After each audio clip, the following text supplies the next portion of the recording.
Hello friends, welcome back to my channel earth mom Dehradun. मैं हूं ज्योति और वेलकम है आप सभी का मेरे चैनल में। If you are new to the channel don't forget to subscribe and also press the bell icon. वैसे तो दोस्तों आप सब लोगों ने अभी तक ये न्यूज़ सुन ही ली होगी। हालांकि इस न्यूज़ में कितनी सच्चाई है कितना झूठ है इस चीज़ का हमें अभी भी इंतज़ार है, लेकिन गौरव ने अपनी साइड से आके सोशल मीडिया पे ऑलरेडी ये बात बता दी है कि वो अब जो भी चीज़ें होंगी वो बैक कैमरा ही करेंगे। कोई भी चीज़ें वो पब्लिकली नहीं बताना चाहते, लेकिन उनकी कुछ ऐसी वीडियोस हैं जो बहुत तेज़ी से वायरल हो रही हैं। प्लस उनके ऊपर जो एलिगेशन उन्हीं की वाइफ द्वारा ये क्लेम किया जा रहा है कि वो उन्हीं की वाइफ थी जिन्होंने उनके ऊपर एलिगेशन लगाए हैं, जैसे कि छल कपट झूठ निंदा और अपमान। तो इस चीज़ को काफ़ी ज़्यादा लोग इस एंगल से देख रहे हैं कि क्या गौरव ने अपनी वाइफ को चीट किया है, क्या उनका एक्स्ट्रा मैरिटल अफेयर था। सबसे पहले तो मैं यहाँ पे क्लियर करना चाहूँगी कि एवरी धोखा is not equals to the extra marital affair.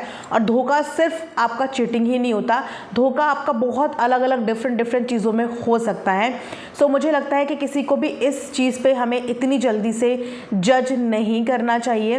हालांकि कुछ 2-3 वीडियोज़ ऐसी सोशल मीडिया पे इस समय पे तेज़ी से वायरल हो रही हैं। बहुत जगह पे मैंने वो क्लिप्स देखी हैं, बहुत जगह पे मैंने उस चीज़ के बारे में सुना है जहाँ पे गौरव खुद अपने मुंह से एक्स्ट्रा मैरिटल अफेयर को जस्टिफाई एक तरीके से एक्सप्लेन करते हुए नज़र आ रहे हैं। वहीं पे इनके घर की जो कंडीशन थी, यानी कि घर में जो लड़ाई या जो भी बीच में प्रॉब्लम्स थी, उस प्रॉब्लम्स के बारे में पहले भी कई बार रितु ने अपनी वीडियो में बताने की कोशिश करी है। वो अलग बात है कि कभी भी इन चीज़ों के बारे में हमने सोचा ही नहीं, क्योंकि हमेशा से हमने इन दोनों को एक दूसरे के साथ इतना अनदर लेवल का मजाक करते हुए देखा है कि हमने सोचा कि इनकी जोड़ी ऐसे ही है।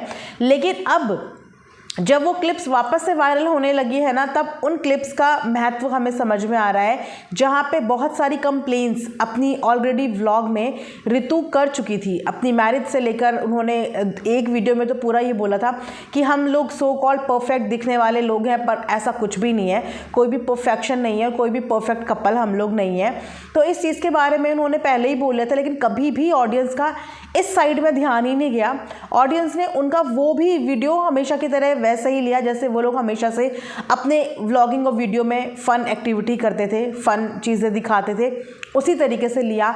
प्लस ऐसा बोला जा रहा है कि यहाँ पे गौरव एक मैन कार्ड खेलने की कोशिश कर रहे हैं, सिंपैथी लेने की कोशिश कर रहे हैं। वहीं पे जो गौरव को सपोर्ट कर रहे हैं उनका बोलना ये है कि उनको बेमतलब में विलन बनाया जा रहा है और उनको विलन की कैटेगरी दी जा रही है। एक औरत अगर रोए इसका मतलब ये नहीं होता, रोने का मतलब इज़ नॉट इक्वल्स टू कि वो लेडी राइट है, और अगर आदमी कुछ नहीं बोल रहा है इसका मतलब ये नहीं है कि वो आदमी गलत है। हर औरत का रोने का मतलब ये नहीं होता कि आप आदमी को कल्पित समझ लीजिए या फिर आप उसको विलन बना दीजिए। इस तरीके के देखिए मिक्स्ड कमेंट्स हैं, कुछ लोग रितु को सपोर्ट कर रहे हैं और कुछ लोग वहाँ से गौरव को डिफेंड कर रहे हैं। लेकिन यहाँ पे मुझे ऐसा लगता है कि सपोर्ट और डिफेंड करने की बात ही नहीं है, क्योंकि रितु ने कोई भी एलिगेशन डायरेक्ट नहीं लगाया है।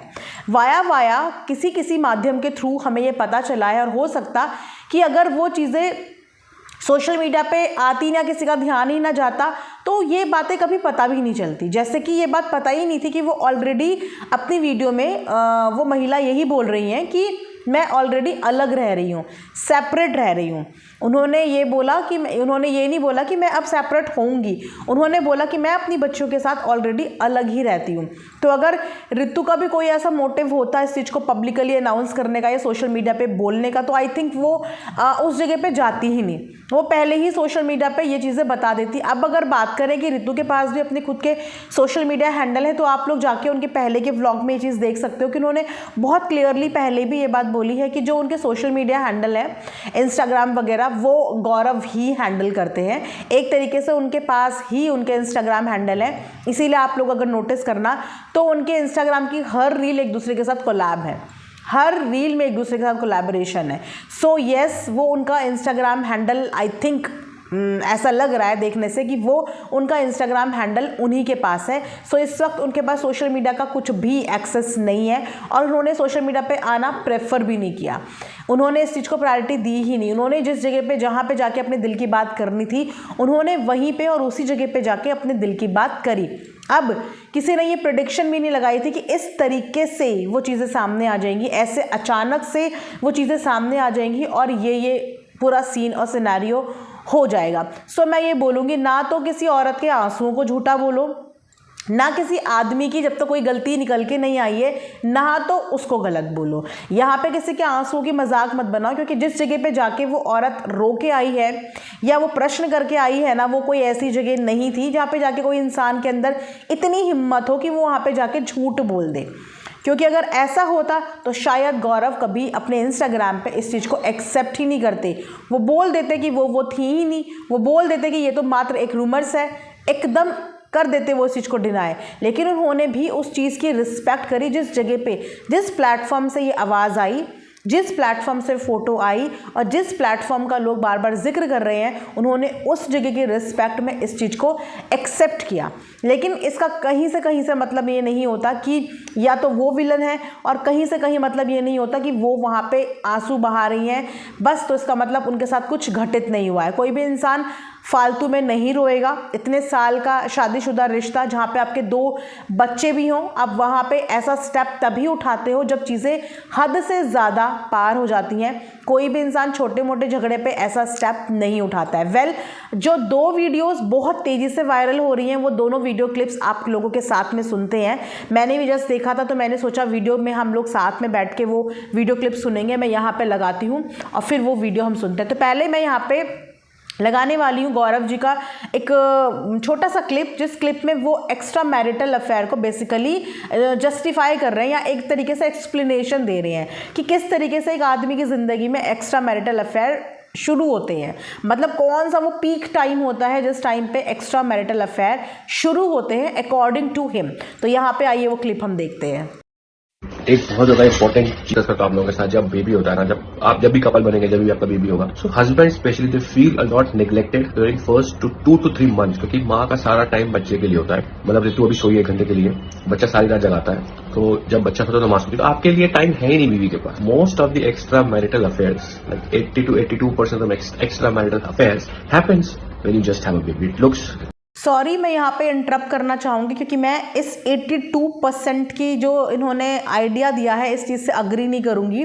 इसको उल्टा ज़रूर कर सकते हैं कि जो 20-25% ऐसे मर्द होते होंगे, आई थिंक उन लोगों को हम मर्द भी बोलें या नहीं, जो कि उस टाइम पीरियड को एंजॉय करने की बजाय, जिस टाइम पीरियड में आपके घर पे आपका एक अंश आया है, उस टाइम पीरियड को एंजॉय करने की बजाय आप उस समय पे एक्स्ट्रा मैरिटल अफेयर के बारे में कल्पना भी कर सकते हो, सोच भी सकते हो। अपनी पार्टनर का उस समय पे सपोर्ट करने की बजाय, उसका साथ देने की बजाय, आप उस समय पे अगर एक्स्ट्रा मैरिटल अफेयर ढूंढ रहे हो तो फिर मैं ये बोलूँगी कि आपसे गए गुजरा इंसान कोई भी नहीं है। मुझे नहीं पता इन्होंने कहाँ से प्रिडिक्शन करी, बट अगर इन्होंने ये प्रिडिक्शन लगाई भी, क्योंकि आदमी है तो शायद हो सकता है कि आदमियों के थॉट्स इन्हें ज़्यादा अच्छे से पता हो। लेकिन मेरे इर्द गिर्द तो मैंने जितने भी देखे हैं अभी तक, मेरा ऐसे किसी आदमी से मेरी नॉलेज में या सुनने में नहीं आया कि जो प्रेगनेंसी के टाइम पे, जिस टाइम पे एक आदमी का पूरा सपोर्ट चाहिए होता है फीमेल को। आप लोगों के घर में भी आप लोग ज़रूर कमेंट सेक्शन में बताना, जितने भी घरों में मेंस होंगे, आदमी होंगे, जिस समय पे प्रेगनेंसी का टाइम चलता है उस समय पर जितना रोल फीमेल का घर पर होता है ना, उससे डबल रोल आदमियों का बढ़ जाता है। बच्चों के साथ इतने इशूज़ होते हैं, कभी बीमार हो रहे हैं, कभी कुछ चीज़ ख़त्म हो रही है, तो आदमियों की दौड़ लगी रहती है। वो ऑफिस का काम भी करते हैं और उसके बाद घर पे आके वो घर की चीज़ें भी करते हैं। तो आप मुझे बताइए कि क्या आदमियों को भी आपके घरों में टाइम लगता है? हाँ, उन निठल्ले खाली आदमियों को ज़रूर टाइम लगता होगा जिन्होंने बच्चा पैदा करने के बाद उनको बॉदर भी नहीं करता और वो अपना एक कोना पकड़ लेते हैं, उनको नहीं गिनती में ले रहे, तो उनकी संख्या मात्र 20-25% होगी, इससे ज़्यादा नहीं होगी। जो 82% का बताया है, सॉरी, मैं इस 82% वाले रेशो से, नंबर से बिल्कुल भी अग्री नहीं करती हूँ। वो 20-25% ही लोग होंगे जो इस तरीके की हरकतें करते हैं। आइए इसके बाद आगे का सुन लेते हैं। थोड़ा काउंटर इंट्यूटिव कि you should be more attached as a couple, but fact is और नंबर से दैट। तो हस्बैंड्स को अपना थोड़ा सा ख्याल रखें और ये देखें कि भाई जो संतान आपकी बीवी पाल रही है वो आपकी भी संतान है और आपसे ज्यादा ही मेहनत कर रही है वो, तो अपने आप को थोड़ा कंट्रोल में रखें। बिकॉज ऑफिस जा रहे हैं, बाहर जा रहे हैं, बीवी से तो टाइम मिलता ही नहीं। बीवी के पास आपके लिए बात करने का टाइम नहीं भाई साहब। एक्चुअली इन्होंने जो ये वीडियो बनाया किस कॉन्टेक्स्ट में बनाया, जिन्होंने पूरा व्लॉग देखा होगा उन्होंने समझा होगा।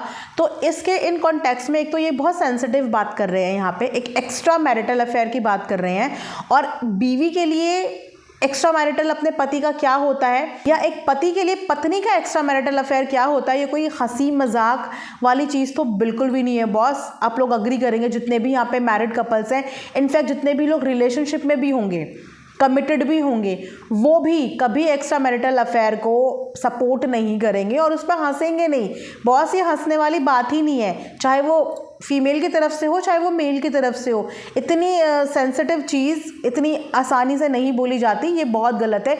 चीटिंग को आप किसी भी तरीके से जस्टिफाई नहीं कर सकते कि प्रेगनेंसी का दौर होता है, वाइफ टाइम नहीं दे पाती है, उनको वक्त नहीं मिलता है, बच्चे के साथ बिजी होती है, तो आप भी तो बिजी हो सकते हो। वेल, इनका तो वीडियो जिन्होंने देख लिया होगा उन्होंने देख लिया होगा, लेकिन मेरे उन तमाम हस्बैंड से, उन तमाम भाइयों से जिनकी शादी होने वाली है, रिक्वेस्ट है कि जो प्रेगनेंसी दौर होता है ना एक वाइफ का, वो दौर और उसकी सेंसिटिविटी को आप लोगों को समझना पड़ेगा, क्योंकि उस समय पे औरत इतनी ज़्यादा इमोशनल होती है, इतनी ज़्यादा हार्मोनल डिसबैलेंस से जूझ रही होती है कि उस वक्त पे अगर किसी दुश्मन ने भी उसको साथ और सपोर्ट दे दिया ना, तो वो ताउम्र उसकी मेहरबानी मानती रहेगी। तो इस प्रेगनेंसी जर्नी को ना खुद भी इंजॉय करो और अपने पार्टनर को भी इंजॉय करने दो।